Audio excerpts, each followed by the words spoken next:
Hello, bachcho. Let's read the question. The question says two nuclei have their mass number in the ratio of 1:3. The ratio of their nuclear density would be option A 3 to the power 1/3 is to 1, option B 1 is to 1, option C 1 is to 3, option D 3 is to 1.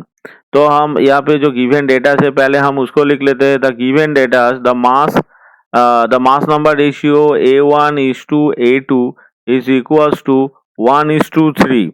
अब इसका जो radius का जो relation होगा, radius का relation हम क्या लिख सकते हैं. Now the radius of nucleus suppose are related to the radius of the nucleon suppose R0 by the relation R equals to R0 a to the power 1/3, जहाँ पे A हो रहा है उसका मास नंबर R हो रहा है nucleus का रेडियस और R0 हो रहा है हमारा न्यूक्लियन का रेडियस. तो हम इसको कैसे लिख सकते हैं. तो इसको हम लिख सकते हैं A1 से हम कैसे इसका रिलेशन लिख सकते हैं. The radius of the nucleus को हम लिख सकते हैं R0 A to the power A1 to the power R 1/3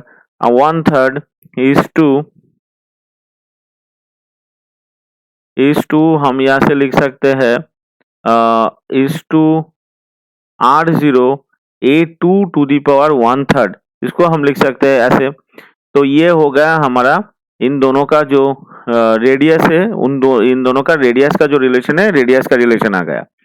अभी हमें क्या करना है, इन दोनों का जो डेंसिटी है, डेंसिटी का रिलेशन कैलकुलेशन करना है. तो अगर हम इसको देखें ध्यान से तो ये क्या आ रहा है, R0 तो सेम है, यानी 1 टू दी पावर आ रहा है 1/3 is to 3 to the power 1/3, यानी 1 is to 3 to the power 1/3 आ रहा है इन दोनों का रेशियो. अभी डेंसिटी को हम कैसे लिख सकते हैं. तो density rho is equals to उसका मास हो गया डिवाइडेड बाय उसका वॉल्यूम, यानी 4/3 पाई और नीचे आ जाएगा R3, यानी रेडियस ऑफ द न्यूक्लियस.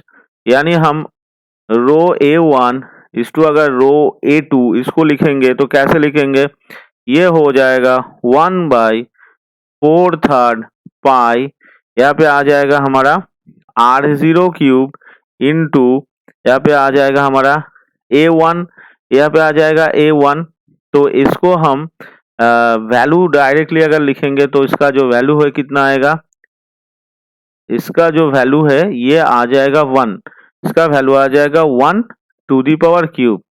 और दूसरा जो न्यूक्लियस है उसका वैल्यू आएगा, ऊपर चला जाएगा 3, नीचे आ जाएगा 4/3 पाई R0 R³ इंटू यहाँ पे आ जाएगा 3 टू दी पावर 1/3 R³, ऐसा आ जाएगा.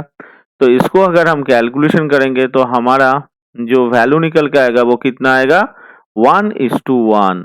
तो उसका जो डेंसिटी है दोनों न्यूक्लियस का न्यूक्लियर डेंसिटी आ जाएगा 1:1. तो अगर हम ऑप्शंस को देखें, ऑप्शन बी हमारा आंसर से मैच हो रहा है, तो option B is the correct answer. Hope you all understood it well. Best of luck. Thank you.